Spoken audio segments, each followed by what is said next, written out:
Hello everyone, this is Govind Singh Negi and welcome to my channel Economics with Govind Sir.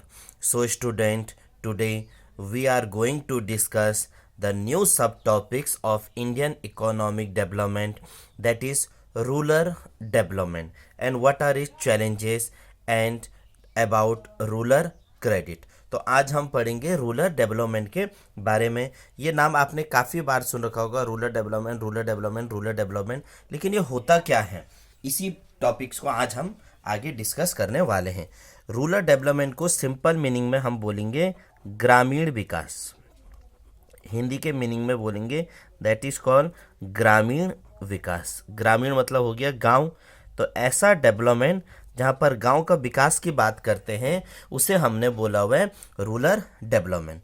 तो जी rural development होता क्या है, main बात तो ये भी है कि ये होता क्या है। तो क्या बोलेंगे, it is the action plan, it is the action plan for the social for the social and economic growth of rural area, growth of rural areas. ये एक एक्शन प्लान है, ये हमारा प्लानिंग बताता है किसके बारे में, सामाजिक और आर्थिक ग्रोथ करना है। सोशल ग्रोथ तो करना है, लेकिन इसके साथ साथ किसका भी, इकोनॉमिक ग्रोथ भी करना है। किस एरिया का, गांव वाला एरिया का, तो उसी को बोलेंगे हम रूरल डेवलपमेंट। लेकिन जो ये हम एक्शन प्लान की बात कर रहे हैं, एक्शन प्लान का मतलब कि जो हम प्लान बना रहे हैं, प्लान में भी हमारे पास दो चैलेंजेस हैं, देयर आर चैलेंजेस, समस्याएं हमारे सामने हैं, तो वो चैलेंजेस से हमें पार करना पड़ेगा। तो दो चैलेंजेस हैं। First one is called lingering challenges, first one is called lingering challenges. Lingering का मतलब ऐसा चैलेंज, ऐसी समस्या जो पुराने समय से चला हुआ आ रहा है, जो पुराना समस्या है, पहले से चला हुआ आ रहा है, that is called lingering challenge. अब पुराने ज़माने में हमारे पास क्या क्या समस्या थी, हमें सिंपल सा बात है, रूरल क्रेडिट, रूरल क्रेडिट भैया पैसे वगैरह की तो हमेशा गांव में शुरुआत से ही दिक्कत होती थी। और जो दूसरा समस्या है that is called rural marketing, that is called rural marketing, बाजार की भी समस्या रहती है गांव में। ये समस्या पुराना है, तब से चल रहा है, आज तक भी चला हुआ आ रहा है, तो that is called lingering challenges. ऐसा समस्या जो पहले से चली हुई आ रही है, that is called lingering challenges. And second one is called, that is called emerging challenges, second one is called emerging challenges। ऐसा चैलेंज जो शुरू से नहीं था, अभी उभर के आ रहा है, जो हमारा वर्तमान पे चल रहा है, प्रेजेंट टाइम पे जो समस्या हमारे पास गांव में देखने को मिल रही है, that is called emerging challenges. कि जैसे जैसे सिचुएशन आते रहेगा वैसे वैसे उस चीज़ की दिक्कतें हो जाएगी। इसके अंदर क्या क्या समस्या आ रही है, हमें आ रही है नीड ऑफ ऑर्गेनिक फार्मिंग, या नीड फॉर ऑर्गेनिक फार्मिंग की समस्या आ रही है। तब हम ऑर्गेनिक फार्मिंग करते थे, लेकिन अब हम नया पैटर्न को फॉलो कर रहे हैं, तो ये वाली समस्या भी हमारे साथ आ रही है। दूसरी क्या आ रही है, need for diversification, needs for diversification. अब खेती बाड़ी के अलावा भी हमें बाकी चीज़ों के लिए भी करने का अवसर मिल रहा है। Need for diversification of productive activities, of productive activities. ये हमारे पास दो प्रकार के क्या हुआ, इमर्जिंग चैलेंजेस है। ये मतलब जैसे जैसे समय बीतते जाएगा ये समस्या हमारे पास आते रहेगी। तो आपसे रूरल डेवलपमेंट पूछा तो आप बोलोगे it is the action plan for the social and economic growth of rural area. क्या एक्शन प्लान कर रहे हैं, तो हमारे सामने समस्या आ रही है लिंगरिंग चैलेंजेस की, वो समस्या जो पुराना है, इमर्जिंग चैलेंजेस जो हमारे वर्तमान टाइम पर चल रहा है, उसे हमने इमर्जिंग चैलेंजेस बोला हुआ है। लेकिन अब हमें कुछ कुछ चीज़ों का आपको ध्यान रखना पड़ेगा। देयर आर सम सिग्निफिकेंट या सम हाईलाइट, क्या क्या समस्या आ सकती है हमारे सामने, क्यों इसकी ज़रूरत पड़ रही है, इसके लिए हमें इसे हाईलाइट करने की क्या ज़रूरत पड़ रही है। हम जानते हैं कि हमारे यहाँ बल्क ऑफ पॉपुलेशन, क्या बोला, बल्क ऑफ पॉपुलेशन, बहुत सारा लोग आज भी कहाँ बसता है, गांव वाला एरिया में बसते हैं। अगर हम अपने को 2025 में भी अगर बात कर रहे हैं तो करीब करीब 67% बंदे, करीब करीब 67, more than half of the population are still living in rural area. तो कितना परसेंट बोला, 67% लोग आज भी गांव का एरिया पर बस रहे हैं। तो बसते हैं तो उनके लिए भी तो सोचना पड़ेगा।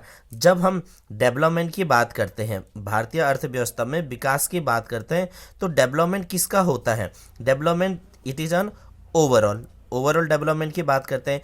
ओवरऑल के अंदर लेकिन हमें पता है अर्बन भी आता है और रूरल एरिया भी आता है, अर्बन और रूरल एरिया। तो जब पंक्ति में खड़ा हुआ आखिरी बंदे का डेवलपमेंट हो जाएगा तो हम ये बोल सकते हैं कि हमारे इकोनॉमी का क्या हो रहा है, डेवलपमेंट हो रहा है। लेकिन उस हिसाब से हम देख रहे हैं कि ये चीज़ें नहीं हो रखी है, ये भी हमारे सामने दिक्कत हुई। इसके बाद हम ये जानते हैं कि 1991 में जब इंडिया ने इकोनॉमिक रिफॉर्म्स लाया था, आर्थिक सुधार लाया था, 1991 में जब हमने इकोनॉमिक रिफॉर्म्स ला रखा था, आर्थिक सुधार ला रखा था, तो हमने स्पेशल फोकस किया। हमने स्पेशल फोकस किस पे किया, ये सब आप जानते हैं अच्छे से। हमने दो चीज़ पर स्पेशल फोकस किया, that is a industrial development, that is a industrial development. ग्रामीण विकास की हमने वहाँ पर बात नहीं कर रखी थी, हमने औद्योगिक विकास की बात किया। और किसकी बात किया, हमने एक्सटर्नल ट्रेड की बात किया, विदेशी व्यापार की बात कर रखा था, ना कि गांव के डेवलपमेंट के बारे में बात किया। मतलब वक्त भी बीतते गया तो भी हमने एग्रीकल्चर सेक्टर को फोकस नहीं कर रखा है। इसीलिए हमारे यहाँ एग्रीकल्चर भी क्या हुआ, धीरे धीरे करके इग्नोर करते रहे। स्पेशल फोकस इसमें किया एंड इग्नोरिंग एग्रीकल्चर सेक्टर, क्योंकि एग्रीकल्चर तो मेन बैकबोन है। जब एग्रीकल्चर ही रहेगा तभी जाके तो फ़ायदा होगा। और एग्रीकल्चर हम सबको पता है कि कहाँ से आता है, गांव से आता है। लेकिन 1991 में हमने सोचा था कि करेंगे कुछ, लेकिन उसके बाद भी हमने नहीं कर रखा है और धीरे धीरे करके हम पिछड़ चुके हैं। हाँ, ये हम जरूर जानते हैं। ओवरऑल की बात करते हैं तो ओवरऑल में हमारे लिए इंडस्ट्री बहुत ज़्यादा है, लेकिन इंडस्ट्री के पास रॉ मटेरियल कहाँ से आएगा, जो इंडस्ट्री है उसके पास रॉ मटेरियल कहाँ से आएगा, रॉ मटेरियल कहाँ से आएगा। तो इसी रॉ मटेरियल के लिए हम काफ़ी पिछड़ चुके थे। इस रॉ मटेरियल को हमने आगे बढ़ाने के लिए हमारे पास बहुत सारी दिक्कतें आ गई थी, क्योंकि रॉ मटेरियल आएगा भैया एग्रीकल्चर से, रॉ मटेरियल आएगा एग्रीकल्चर। और एग्रीकल्चर कहाँ खास तौर पर हमें देखने मिलता है, तो रूरल एरिया में। तो इंडिया को एग्रीकल्चर को बढ़ाने के लिए सोचना पड़ेगा, क्योंकि इंडिया में मैसिव या most of the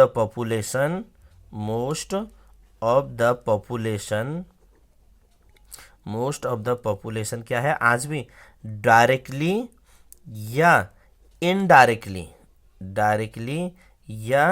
indirectly based on agriculture,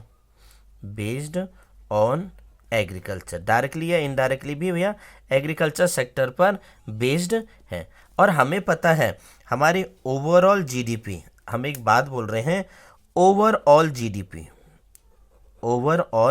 GDP का, हमारी जो जीडीपी चल रही है करीब करीब 7-8% के आसपास चलती है। इस 7-8% में भी जो एग्रीकल्चर सेक्टर है, role is 2% role of agriculture sector. वह पैदावार कहाँ से होगी, मेन बात तो खेती बाड़ी तो क्या होगा, एग्रीकल्चर सेक्टर से ही हो जाएगा। तो एग्रीकल्चर सेक्टर को यहाँ पर हमें फोकस करना है। और एग्रीकल्चर आएगा गांव पर से, और गांव में आधे से ज़्यादा लोग बसते हैं। गांव में क्या हुआ, एग्रीकल्चर के चक्कर से लोग अनएम्प्लॉयमेंट भी है, लोग वहाँ पर पुअर वगैरह भी हैं। इन चीज़ें की हमें दिक्कतें सामना करना पड़ रहा है।